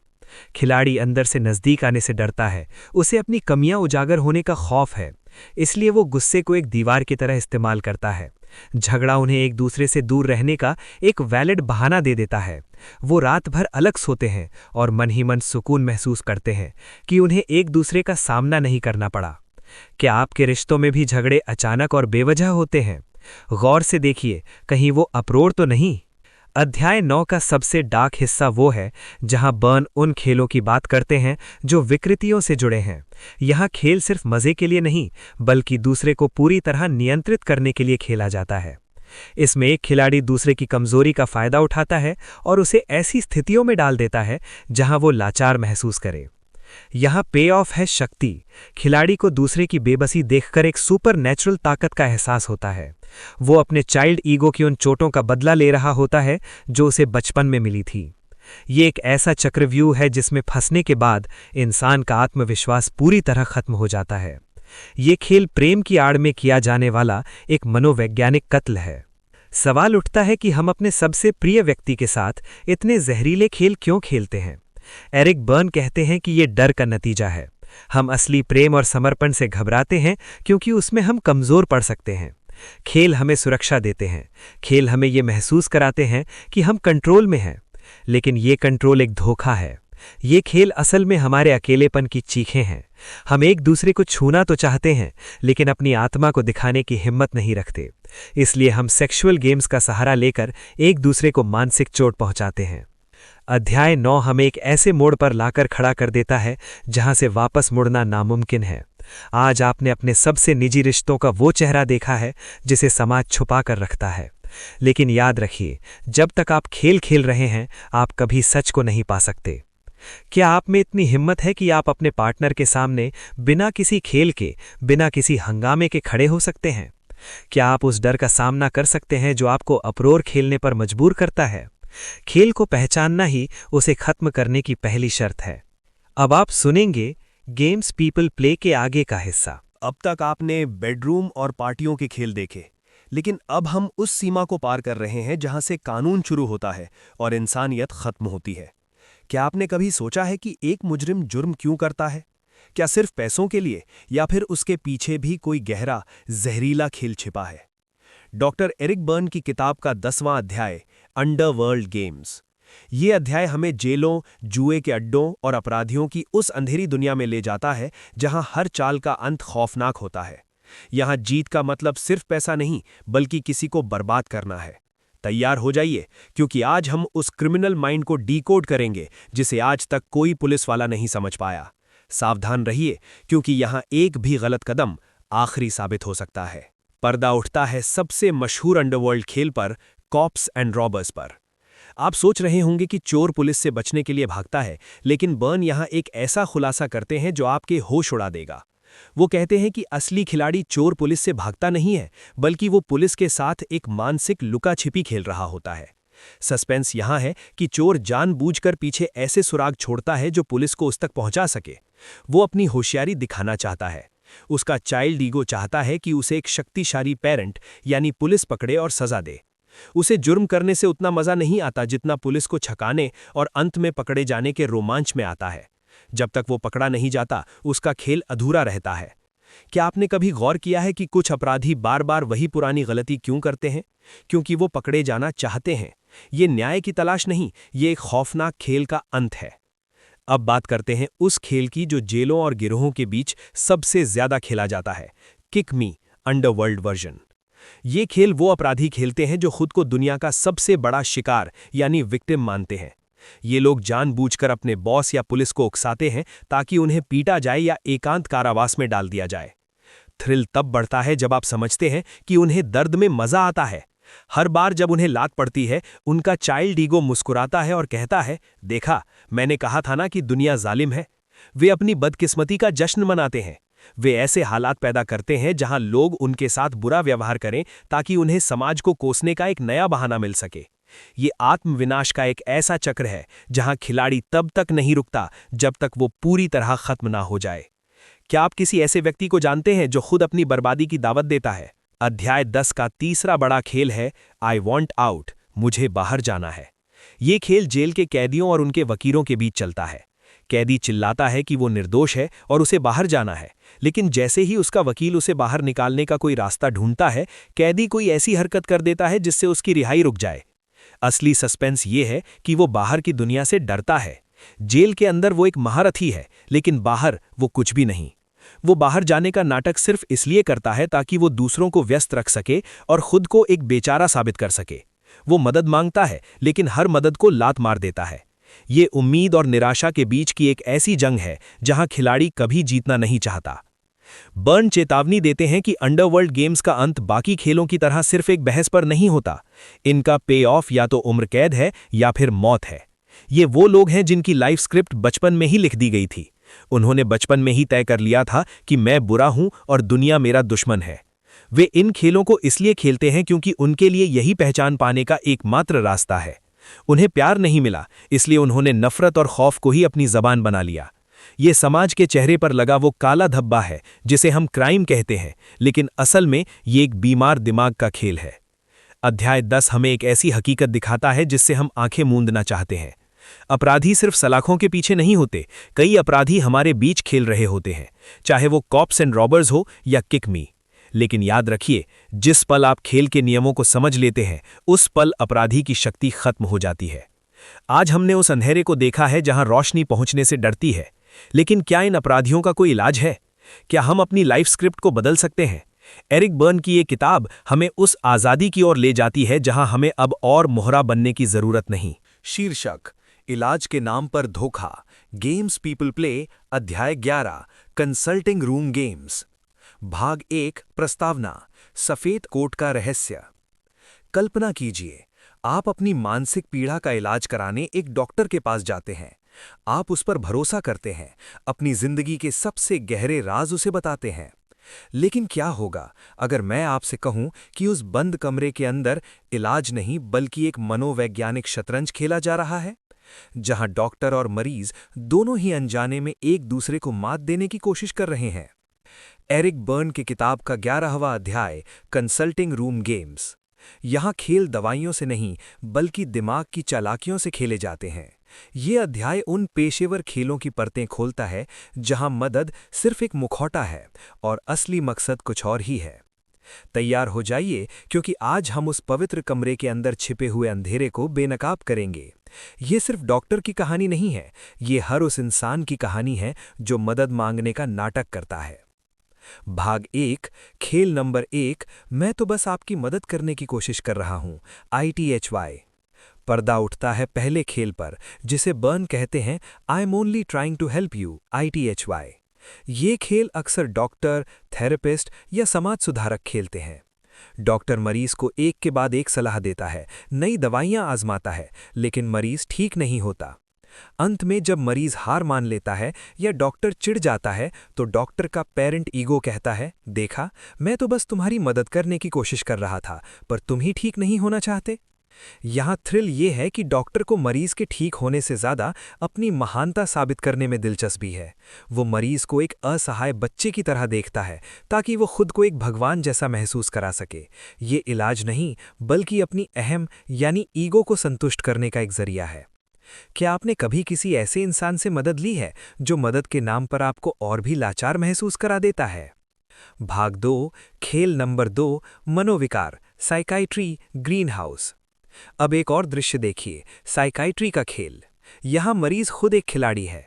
वो डॉक्टर के पास जाता है और अपनी बीमारी के बारे में ऐसी ऐसी बातें करता है जैसे वो खुद एक मनोवैज्ञानिक हो। वो कहता है, डॉक्टर, मुझे लगता है कि मेरा चाइल्ड ईगो आज हावी है, या शायद मुझे ओडिपस कॉम्प्लेक्स है।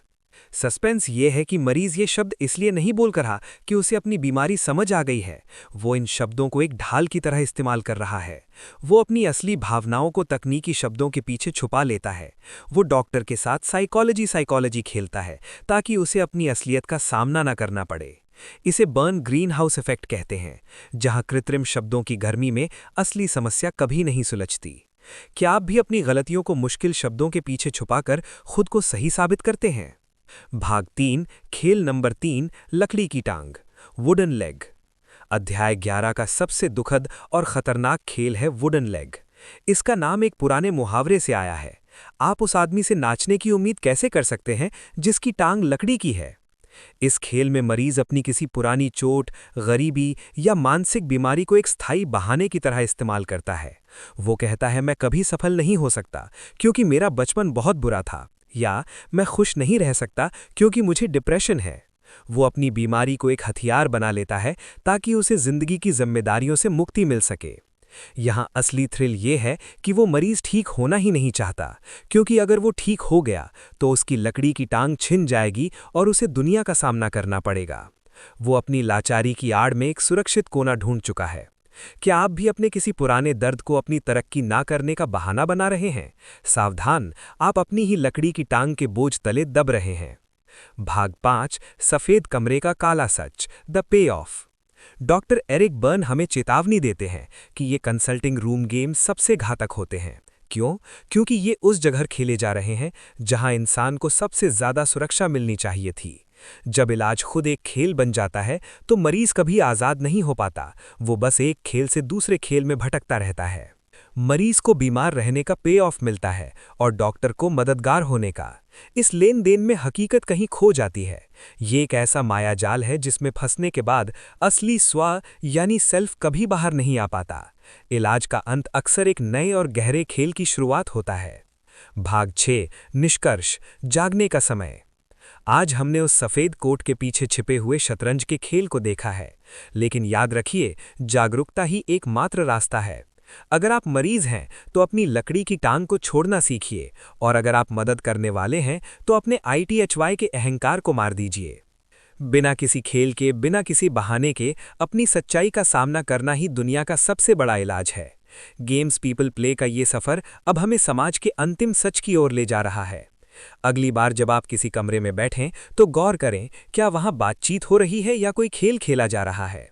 शीर्षक, इरादों का काला सच, गेम्स पीपल प्ले, अध्याय 12, गुड गेम्स। भाग 1, प्रस्तावना, क्या अच्छाई भी एक खेल है? अब तक हमने इंसानी दिमाग की उन अंधेरी गलियों की सैर की जहां नफरत, चालाकी और धोखे के खेल खेले जाते हैं। हमने देखा कि कैसे लोग एक दूसरे को मानसिक चोट पहुंचाते हैं। लेकिन क्या होगा अगर मैं आपसे कहूं कि आपकी अच्छाई, आपकी मदद और आपकी ईमानदारी भी सिर्फ एक खेल है, एक ऐसा खेल जिसके पीछे एक छिपा हुआ मकसद है। एरिक बर्न की किताब का 12वां अध्याय, गुड गेम्स। ये अध्याय इस किताब का सबसे बड़ा ट्विस्ट है। बर्न यहाँ कहते हैं कि हर खेल बुरा नहीं होता, लेकिन हर खेल खेल जरूर होता है। आज हम उन नेक खेलों का पर्दाफाश करेंगे जो समाज को चलाते हैं। क्या आपकी निस्वार्थ सेवा के पीछे भी कोई स्वार्थ छिपा है? तैयार हो जाइए, क्योंकि आज पुण्य और पाप के बीच की लकीर धुंधली होने वाली है। ये सफर आपको हैरान कर देगा। भाग 1, खेल नंबर 1, बस का बस, बसमैन्स हॉलिडे। पर्दा उठता है पहले खेल पर, बसमैन्स हॉलिडे। कल्पना कीजिए एक ऐसे व्यक्ति की जो छुट्टी पर है, लेकिन वो छुट्टी पर भी वही काम कर रहा है जो वो दफ्तर में करता है। एक डॉक्टर जो अपनी वेकेशन पर भी मरीज ढूंढ रहा है, या एक टीचर जो पिकनिक पर भी बच्चों को लेक्चर दे रहा है। यहाँ थ्रिल ये है कि ये व्यक्ति रुक नहीं सकता। उसका अडल्ट ईगो इतना कमजोर हो चुका है कि वो बिना काम के खुद को कुछ भी नहीं मानता। वो समाज की सेवा कर रहा है, वो अच्छा काम कर रहा है, लेकिन असल में वो अपने डर से भाग रहा है, अकेलेपन का डर। वो खुद को इतना व्यस्त रखता है कि उसे कभी अपनी आत्मा की आवाज़ न सुननी पड़े। ये एक गुड गेम है क्योंकि समाज को इससे फायदा होता है, लेकिन खिलाड़ी के लिए ये एक सुनहरी जेल है। क्या आप भी अपनी उपलब्धियों के पीछे अपने खालीपन को छुपा रहे हैं? भाग 2, परोपकारी, कैविलियर। अब बात करते हैं उस खेल की जिसे दुनिया सलाम करती है, द फिलैंथ्रोपिस्ट, परोपकारी। एक ऐसा व्यक्ति जो दान करता है, गरीबों की मदद करता है और हमेशा मुस्कुराता रहता है।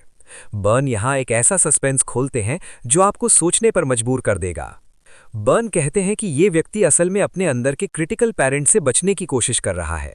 उसे बचपन में सिखाया गया था कि तुम कभी अच्छे नहीं बन सकते। अब वो दुनिया को अपनी अच्छाई दिखाकर असल में खुद को ये साबित कर रहा है कि देखो, मैं बुरा नहीं हूँ। वो दूसरों की मदद इसलिए नहीं करता कि उन्हें ज़रूरत है, बल्कि इसलिए करता है ताकि उसे दोषी महसूस न करना पड़े। उसका पे ऑफ है आत्मसंतुष्टि का एक झूठा एहसास। क्या आपकी उदारता वास्तव में निस्वार्थ है, या आप भी अपने अंदर के किसी पुराने गुनाह का कफ़ारा अदा कर रहे हैं? भाग 3, वे खुश होंगे कि उन्होंने मुझे जाना। They'll be glad they knew me। अध्याय 12 का सबसे प्रेरणादायक लेकिन रहस्यमयी खेल है They'll be glad they knew me।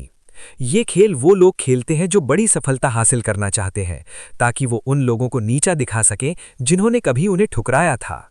वो मेहनत करते हैं, समाज को कुछ बड़ा देते हैं, आविष्कार करते हैं। यहाँ सस्पेंस ये है कि उनकी पूरी मेहनत का ईंधन बदला है।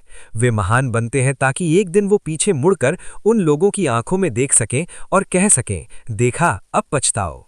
समाज के लिए ये खेल अच्छा है क्योंकि इससे प्रगति होती है, नई खोजें होती हैं, लेकिन खिलाड़ी के अंदर आज भी वही छोटा बच्चा बैठा है जो बदला लेना चाहता है। क्या आपकी कामयाबी की आग नफरत से जल रही है या प्यार से? भाग 5, अच्छाई का मुखौटा, the paradox of goodness. Doctor Eric Berne एक बहुत बड़ी बात कहते हैं, गुड गेम्स बुरे गेम्स से बेहतर हैं क्योंकि इससे दुनिया का भला होता है, लेकिन ये फिर भी आपको आज़ाद नहीं होने देते। आप अभी भी एक स्क्रिप्ट के गुलाम हैं। आप अच्छा बनने के लिए मजबूर हैं, आप मदद करने के लिए प्रोग्राम किए गए हैं। असली आज़ादी तब आती है जब आप अच्छाई का खेल खेलना भी छोड़ देते हैं और बस सहज यानी स्पॉन्टेनियस हो जाते हैं, जहां आप मदद इसलिए नहीं करते कि आपको अच्छा दिखना है, बल्कि इसलिए करते हैं कि उस पल की यही मांग है। अच्छाई का मुखौटा भी उतना ही भारी हो सकता है जितना कि बुराई का। क्या आप उस बोझ को उतारने की हिम्मत रखते हैं? भाग 6, निष्कर्ष, खेल के पार की दुनिया। आज हमने उन खेलों को बेनकाब किया है जिन्हें समाज पुण्य कहता है। गेम्स पीपल प्ले का ये अध्याय हमें एक आईना दिखाता है। ये हमें बताता है कि हम चाहे अच्छे हों या बुरे, हम सब एक ही बिसात के मोहरे हैं। लेकिन अब जब आप इन खेलों को पहचान चुके हैं तो आपके पास एक चुनाव है। क्या आप एक अच्छे खिलाड़ी बने रहना चाहते हैं या एक सच्चे इंसान बनना चाहते हैं? चुनाव आपका है। गेम्स पीपल प्ले का ये सफ़र अब अपनी आखिरी मंजिल की ओर बढ़ रहा है। अगले अध्याय में हम उस महामंच की बात करेंगे जहां ये सारे खेल खत्म हो जाते हैं, द सिग्निफिकेंस ऑफ गेम्स। अब तक आपने अपनी जिंदगी के शतरंज पर कई चालें देखीं। आपने बेडरूम, पार्टियों, दफ्तरों और यहाँ तक कि अपराधियों के खेलों को समझा। लेकिन अब एक ऐसा सवाल खड़ा होता है जो आपको रात भर सोने नहीं देगा। आखिर हम ये खेल खेलते ही क्यों हैं? क्या ये सिर्फ एक आदत है या फिर हमारे अस्तित्व के पीछे कोई बहुत बड़ा और खौफनाक मकसद छिपा है? डॉक्टर एरिक बर्न की किताब का 13वां अध्याय, द सिग्निफिकेंस ऑफ गेम्स।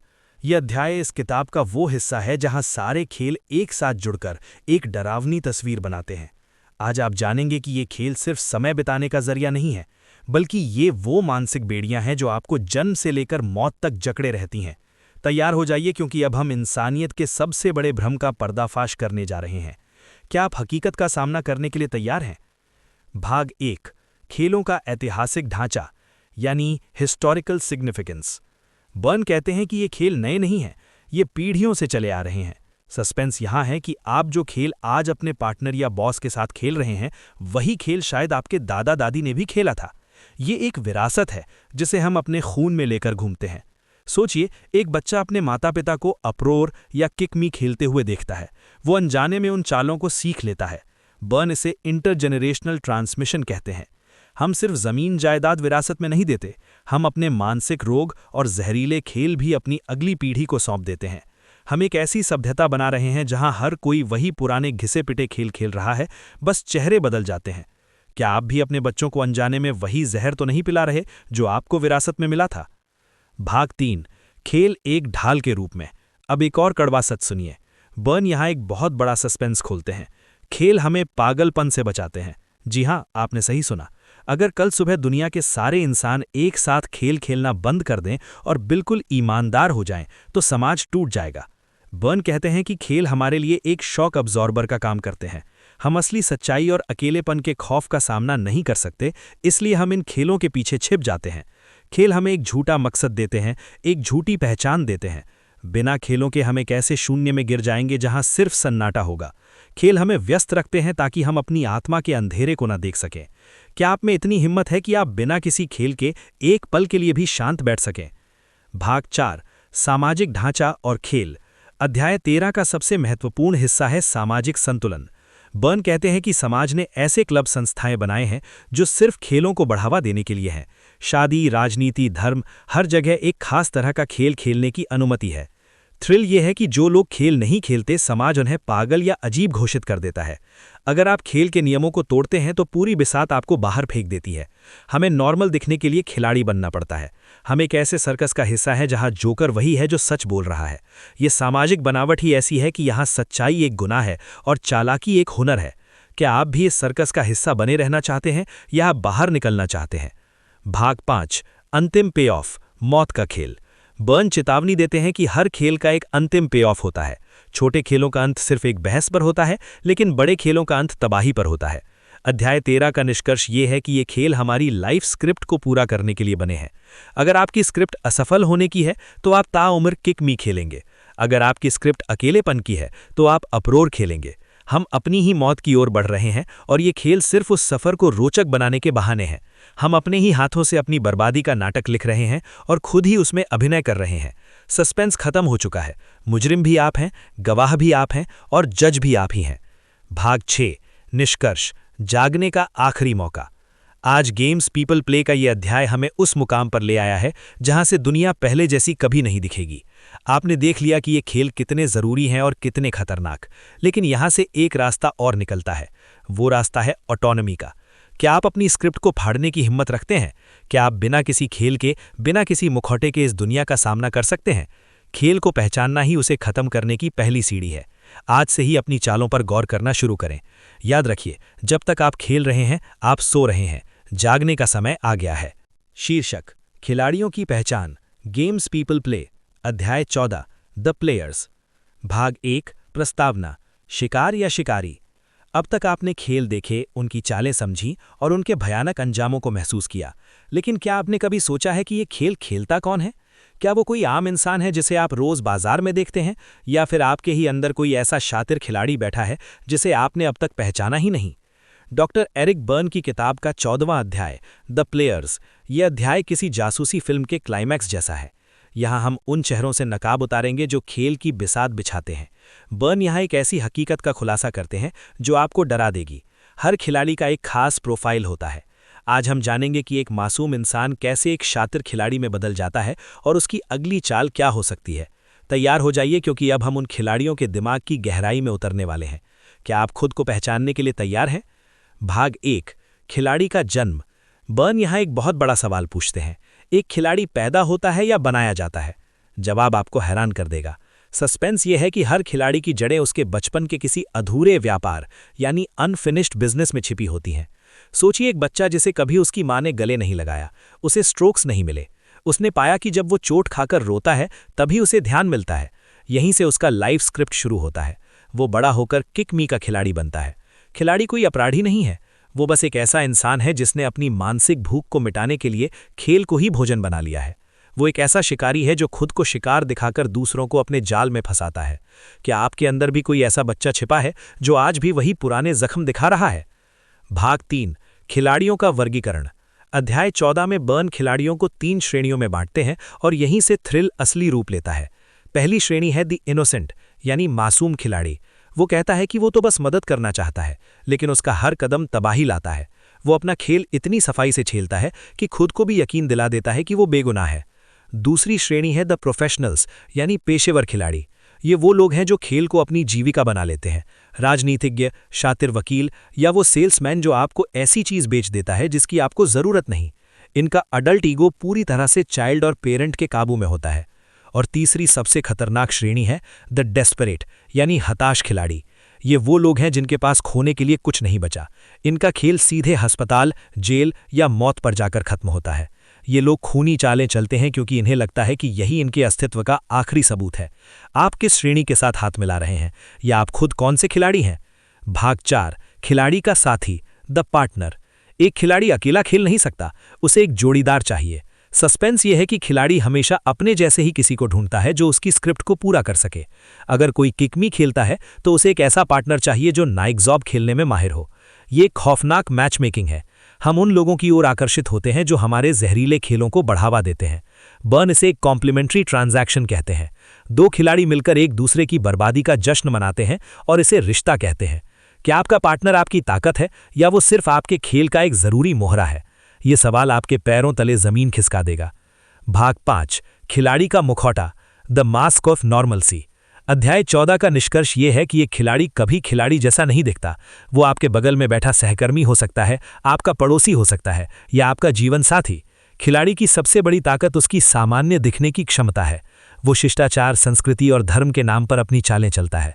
वो जानता है कि जब तक वो खेल रहा है वो सुरक्षित है, क्योंकि असली सच्चाई का सामना करना उसे पागल बना सकता है।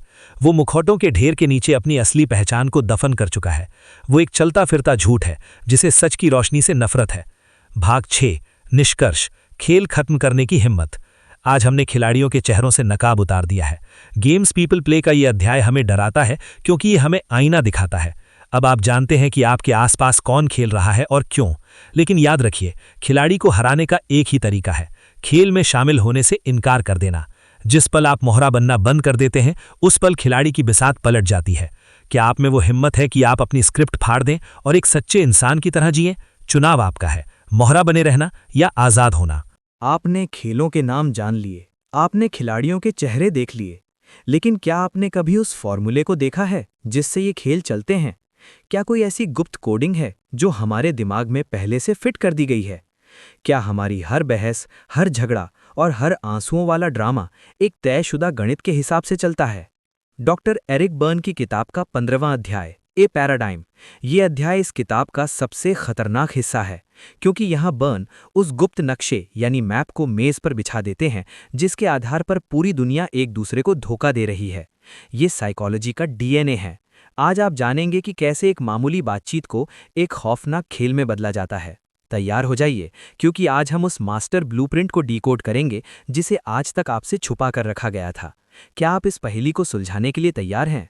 खेल का ढांचा, कन्फ्यूजन का जाल, द स्ट्रक्चर। बर्न कहते हैं कि हर खेल के पीछे एक पैराडाइम होता है, एक ढांचा होता है। सस्पेंस यहाँ है, खेल कभी सीधा नहीं होता। इसमें हमेशा दो स्तर होते हैं। पहला सोशल लेवल जो दुनिया को दिखता है, और दूसरा साइकोलॉजिकल लेवल जो असली मकसद है। कल्पना कीजिए, एक सेल्समैन आपसे कह रहा है, ये कार बहुत अच्छी है पर शायद आप इसे अफोर्ड नहीं कर पाएंगे। सोशल लेवल पर यह एक साधारण जानकारी है, लेकिन साइकोलॉजिकल लेवल पर वो आपके चाइल्ड ईगो को चुनौती दे रहा है। वो आपको उकसा रहा है। थ्रिल तब शुरू होता है जब आप उसके जाल में फंसकर कहते हैं, मैं इसे अभी खरीदूंगा। आपने खेल का हुक निगल लिया है। बर्न का ये पैराडाइम साबित करता है कि हम जो बोलते हैं वो कभी वो नहीं होता जो हम वास्तव में कहना चाहते हैं। क्या आप अपने शब्दों के पीछे छिपे हुए जहर को देख पा रहे हैं?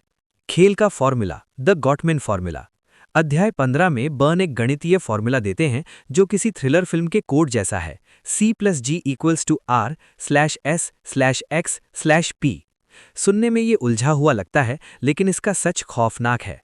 C यानी धोखा, खिलाड़ी एक जाल बिछाता है।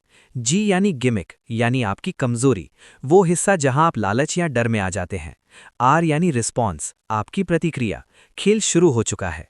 S यानी स्विच, अचानक पासा पलट जाता है, जिसे आप दोस्त समझ रहे थे वो दुश्मन बन जाता है। X यानी क्रॉसअप, कन्फ्यूजन का वो पल जब आपको समझ नहीं आता कि क्या हुआ। P यानी पे ऑफ, अंत में मिलने वाली वो बुरी भावना यानी बैड फीलिंग जिसके लिए खेल खेला गया था। ये फॉर्मूला हर उस रिश्ते में फिट बैठता है जो जहरीला है। ये एक ऐसी मशीन है जिसमें आप एक तरफ से भरोसा डालते हैं और दूसरी तरफ से धोखा बाहर आता है। क्या आप इस फॉर्मूले के शिकार हैं? नाटक का त्रिकोण, द ड्रामा ट्रायंगल कनेक्शन। इस पैराडाइम का सबसे सस्पेंसपूर्ण हिस्सा वो है जहां किरदारों की भूमिका बदल जाती है। बर्न यहां इशारा करते हैं उस त्रिकोण की ओर जहां 3 मुख्य भूमिकाएं हैं, द विक्टिम यानी पीड़ित, द रेस्क्यूअर यानी बचाने वाला, और द परसिक्यूटर यानी सताने वाला। थ्रिल ये है कि खेल के दौरान एक ही इंसान इन तीनों भूमिकाओं में घूमता रहता है। पहले वो बेचारा बनता है, फिर वो मददगार बनता है और अंत में वो जल्लाद बनकर आपको मानसिक चोट पहुंचाता है। ये एक साइकिक मर्डर जैसा है। आप कभी समझ ही नहीं पाते कि आपके साथ जो खेल रहा है वो असल में कौन है। वो एक गिरगिट की तरह रंग बदलता है और आपका दिमाग चकरा जाता है। क्या आप भी किसी ऐसे इंसान के साथ हैं जो पल में प्यार दिखाता है और पल में नफरत? पैराडाइम का खौफनाक अंत। अध्याय 15 का निष्कर्ष ये है कि अगर आप इस नक्शे को समझ लें तो आप किसी भी खेल को शुरू होने से पहले ही रोक सकते हैं। लेकिन समस्या ये है कि लोग इस नक्शे को देखना नहीं चाहते। क्यों? क्योंकि अगर उन्होंने नक्शा देख लिया तो उन्हें अपनी सच्चाई का सामना करना पड़ेगा। लोग खेलों में सुरक्षित महसूस करते हैं। वो इस फॉर्मूले के गुलाम हैं क्योंकि उन्हें पे ऑफ की लत लग चुकी है। वो दुखी होना चाहते हैं, वो अपमानित होना चाहते हैं क्योंकि उनके लिए यही जिंदा होने का सबूत है। ये पैराडाइम एक आईना है जिसमें अपनी शक्ल देखना हर किसी के बस की बात नहीं है। ये खेल की बिसात का वो सच है जो खिलाड़ी को ही खत्म कर देता है। निष्कर्ष: बिसात को आग लगा दो। आज हमने खेल के उस गुप्त ब्लूप्रिंट को देख लिया है जिसे एरिक बर्न ने दुनिया के सामने रखा है। अब जब आप फॉर्मूला जानते हैं तो आप मोहरा नहीं बन सकते। अगली बार जब कोई आपसे बात करे तो शब्दों को नहीं, उस हुक को ढूंढिए जो आपको फंसाने के लिए डाला गया है। खेल का पैराडाइम समझ लेना ही आज़ादी की पहली सीढ़ी है। क्या आप इस गणितीय जेल से बाहर निकलना चाहते हैं? गेम्स पीपल प्ले का ये सफ़र अब अपने सबसे ऊंचे शिखर पर पहुंचा है। अगले वीडियो में हम उस शब्द की बात करेंगे जो हर खेल का अंत है, ऑटोनॉमी यानी स्वतंत्रता। अब तक आपने इस अंधेरी सुरंग का हर कोना देखा।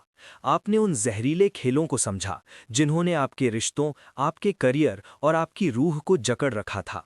आपने उस पैराडाइम को डिकोड किया जिसने आपको एक मोहरा बना दिया था। लेकिन अब वक्त आ गया है उस सवाल का सामना करने का जो सबसे ज्यादा डरावना है। क्या आप वास्तव में इन जंजीरों को तोड़ना चाहते हैं? क्या आप उस खिलाड़ी को मारने के लिए तैयार हैं जो बरसों से आपके अंदर बैठकर आपकी जिंदगी के फैसले ले रहा है? डॉक्टर एरिक बर्न की किताब का 16वां अध्याय, ऑटोनॉमी यानी स्वतंत्रता। ये अध्याय इस पूरी किताब का डेथ हॉरेंट है, उन खेलों के लिए जो आप खुद से और दूसरों से खेलते आए हैं। ये कोई साधारण चैप्टर नहीं है, ये एक विद्रोह यानी रिबेलियन है। आज आप जानेंगे कि कैसे अपनी खोई हुई चेतना को वापस पाया जाए। तैयार हो जाइए क्योंकि अब सस्पेंस खत्म होने वाला है और आपकी असली जिंदगी शुरू होने वाली है। क्या आप आज़ाद होने का साहस रखते हैं? बर्न कहते हैं कि ऑटोनॉमी यानी असली आज़ादी के 3 स्तंभ हैं। पहला है अवेयरनेस यानी जागरूकता। लेकिन सावधान, ये वो जागरूकता नहीं है जिसे आप जानते हैं। सस्पेंस यहाँ है। हम में से 99% लोग सोते हुए जी रहे हैं। हम दुनिया को वैसे नहीं देखते जैसी वो है, बल्कि वैसे देखते हैं जैसा हमें देखना सिखाया गया है। अवेयरनेस का मतलब है बिना किसी पेरेंट या चाइल्ड के चश्मे के चीज़ों को देखना। जब आप एक फूल को देखते हैं तो क्या आप वास्तव में उसकी खुशबू महसूस कर रहे हैं या आपका दिमाग उसे सिर्फ एक शब्द की तरह पढ़ रहा है? थ्रिल तब शुरू होता है जब आप अपने पार्टनर को पहली बार वैसे देखते हैं जैसे वो अभी हैं, न कि उस पुराने गुस्से के साथ जो सालों से आपके अंदर जमा है। होश में आना ही खेल के मैदान से बाहर निकलने का पहला रास्ता है। क्या आप अपनी आंखें खोलने के लिए तैयार हैं? दूसरा स्तंभ है स्पॉन्टेनिटी यानी स्वाभाविकता। खेलों का खिलाड़ी हमेशा तयशुदा यानी प्रिडिक्टेबल होता है। अगर कोई उसे गाली दे तो वो चिल्लाएगा, अगर कोई उसे प्यार दे तो वो डरेगा। वो एक प्रोग्राम किए हुए रोबोट की तरह है। लेकिन एक आज़ाद इंसान स्पॉन्टेनियस होता है। स्पॉन्टेनिटी का मतलब है अपने ईगो स्टेट्स यानी पेरेंट, एडल्ट और चाइल्ड के बीच अपनी मर्जी से चुनाव करना। आपके पास अब विकल्पों का एक खजाना है। थ्रिल ये है कि अब कोई आपको अपनी उंगलियों पर नहीं नचा सकता। जब कोई आपके साथ निगी सोप खेलने की कोशिश करेगा तो आप गुस्से के जाल में नहीं फंसेंगे। आप बस मुस्कुराएंगे और खेल को वहीं खत्म कर देंगे। आपकी चालें अब कोई नहीं समझ पाएगा क्योंकि अब आप किसी स्क्रिप्ट के गुलाम नहीं हैं। आप अपनी जिंदगी के खुद डायरेक्टर बन चुके हैं। क्या आप इस अनिश्चितता का आनंद लेने के लिए तैयार हैं? अध्याय 16 का सबसे खतरनाक और सबसे खूबसूरत हिस्सा, इंटिमेसी यानी आत्मीयता। बर्न एक कड़वा सच बोलते हैं कि इंसान खेल इसलिए खेलता है क्योंकि वो इंटिमेसी से डरता है। इंटिमेसी का मतलब है बिना किसी सुरक्षा कवच के, बिना किसी चालाकी के, अपनी पूरी सच्चाई के साथ किसी के सामने खड़ा होना। इसमें खतरा है, इसमें चोट लगने का डर है। इसीलिए लोग खेल खेलते हैं क्योंकि गेम्स सुरक्षित होते हैं, गेम्स प्रेडिक्टेबल होते हैं। इंटिमेसी गेम फ्री होती है। यहाँ कोई जीतता या हारता नहीं है, यहाँ सिर्फ होना यानी बीइंग होता है। बर्न कहते हैं कि ऑटोनॉमी पाने वाला इंसान ही असली प्यार कर सकता है। क्या आपके अंदर इतनी हिम्मत है कि आप अपनी सारी ढालें नीचे गिरा दें और किसी को अपनी असली रूह देखने दें? ये दुनिया का सबसे बड़ा थ्रिल है, बिना किसी खेल के किसी से जुड़ना। लेकिन रुकिए, आज़ादी मुफ्त नहीं आती। अध्याय 16 का निष्कर्ष ये है कि जब आप ऑटोनोमस बनते हैं तो आप अकेले पढ़ सकते हैं। समाज उन लोगों से नफरत करता है जो खेल नहीं खेलते। आपके पुराने दोस्त, आपके रिश्तेदार आपसे कहेंगे कि आप बदल गए हैं। वो आप पर दबाव डालेंगे कि आप वापस अपनी पुरानी स्क्रिप्ट में लौट आएं। सस्पेंस ये है कि क्या आप इस अकेलेपन को बर्दाश्त कर पाएंगे? ऑटोनॉमी का मतलब है खुद के फैसलों की पूरी जिम्मेदारी लेना। अब आप किसी को दोष नहीं दे सकते। अब आप अगर तुम ना होते वाला खेल नहीं खेल सकते। अब आप अपनी बर्बादी के खुद जिम्मेदार हैं और अपनी सफलता के भी। ये आज़ादी डरावनी है, लेकिन यही एकमात्र तरीका है वास्तव में जीवित रहने का। आज हमने उस मानसिक जेल की दीवारें तोड़ दी हैं जिसे एरिक बर्न ने गेम्स पीपल प्ले में दिखाया था। अध्याय 16 हमें याद दिलाता है कि हम मोहरे बनकर पैदा नहीं हुए थे। हम एक आज़ाद चेतना थे जिसे खेलों ने कैद कर लिया था। अब तक आपने खेलों के चक्रव्यूह को देखा, आपने ऑटोनॉमी यानी आज़ादी के बारे में सुना। लेकिन क्या आपने कभी सोचा है कि उस आज़ादी के पार क्या है? खेलों की कड़वाहट और चालाकियों के शोर के पीछे एक ऐसा सन्नाटा है जो आपको डरा भी सकता है और आपको नया जीवन भी दे सकता है। डॉक्टर एरिक बर्न की किताब का 17वां अध्याय, द अटेनमेंट ऑफ इंटिमेसी, ये इस किताब का सबसे पर्सनल और सस्पेंस भरा अध्याय है। यहाँ बर्न उस रहस्य को खोलते हैं जिसे पाने के लिए हम तड़पते हैं, लेकिन जिसके करीब आते ही हम भाग खड़े होते हैं। वो है इंटिमेसी। ये वो पल है जहाँ मुखौटे नहीं होते, जहाँ खेल खत्म हो जाते हैं और जहाँ आप सिर्फ आप होते हैं। तैयार हो जाइए, क्योंकि अब हम इंसानियत की सबसे गहरी और सबसे डरावनी सच्चाई का सामना करने वाले हैं। क्या आप खुद को पूरी तरह बेनकाब करने की हिम्मत रखते हैं? बर्न कहते हैं कि इंटिमेसी कोई शारीरिक क्रिया नहीं, ये एक मनोवैज्ञानिक एनकाउंटर है। सस्पेंस यहाँ है कि इंटिमेसी तब होती है जब आपका एडल्ट ईगो आपके चाइल्ड ईगो को बिना किसी डर के बाहर आने देता है। ये वो पल है जब दो लोग बिना किसी हिडन एजेंडा के एक दूसरे से जुड़ते हैं। सोचिए, आप किसी से बात कर रहे हैं और आपके मन में कोई चाल नहीं है। आप ये नहीं सोच रहे कि मुझे इससे क्या मिलेगा या मैं इसे कैसे प्रभावित करूं। आप बस वहां हैं। थ्रिल तब महसूस होता है जब आप पाते हैं कि बिना खेलों के बातचीत करना कितना नग्न महसूस कराता है। यहाँ कोई ढाल नहीं है, कोई सुरक्षा नहीं है। ये बिना पैराशूट के आसमान से कूदने जैसा है। क्या आप इस मानसिक नग्नता के लिए तैयार हैं या आपको अभी भी खेलों की सुरक्षा चाहिए? अध्याय 17 में बर्न एक खौफनाक खुलासा करते हैं। वो कहते हैं कि खेल दरअसल इंटिमेसी के दुश्मन नहीं, बल्कि उसके विकल्प यानी सब्स्टिट्यूट्स हैं। हम खेल इसलिए खेलते हैं क्योंकि हम इंटिमेसी की तीव्रता को बर्दाश्त नहीं कर सकते। इंटिमेसी इतनी शक्तिशाली ऊर्जा है कि ये हमारे पुराने ईगो को जलाकर राख कर सकती है। जब आप खेल छोड़ते हैं तो एक शून्य पैदा होता है। उस शून्य में प्रवेश करना ही असली थ्रिल है। वहां कोई नियम नहीं है, कोई पहले से तय स्क्रिप्ट नहीं है। आप हर पल नया सृजन कर रहे होते हैं। बर्न इसे गेम फ्री लिविंग कहते हैं। ये वो स्थिति है जहां आप और सामने वाला व्यक्ति एक दूसरे की आत्माओं का आईना बन जाते हैं। लेकिन सस्पेंस ये है कि क्या आप उस आईने में अपनी असली शक्ल देख पाएंगे या आप डर के मारे वापस किसी अप्रोर या किक मी के खेल में छिप जाएंगे। अध्याय 17 हमें एक बहुत बड़ी चेतावनी देता है। इंटिमेसी खतरनाक है। क्यों? क्योंकि इसमें आप पूरी तरह से दूसरे के सामने खुल जाते हैं। आप उसे अपनी कमजोरियां, अपनी असुरक्षाएं और अपनी सच्चाई सौंप देते हैं। यहाँ धोखा मिलने का डर सबसे ज्यादा होता है। इसीलिए 90% लोग इंटिमेसी की दहलीज से वापस लौट आते हैं। वे सुरक्षित खेलों को चुनते हैं क्योंकि खेलों में हारना तय है, पर बर्बाद होना नहीं। इंटिमेसी में आप बर्बाद भी हो सकते हैं और आबाद भी। बर्न इसे इंसानियत का सबसे ऊंचा इनाम कहते हैं। ये वो पल है जहां समय रुक जाता है, जहां पेरेंट, एडल्ट और चाइल्ड एक स्वर में गाते हैं। क्या आप इस खतरे को मोल लेने के लिए तैयार हैं? क्या आप एक ऐसी जिंदगी चाहते हैं जो सुरक्षित तो हो पर मरी हुई, या एक ऐसी जिंदगी जो खतरनाक हो पर पूरी तरह से जीवित?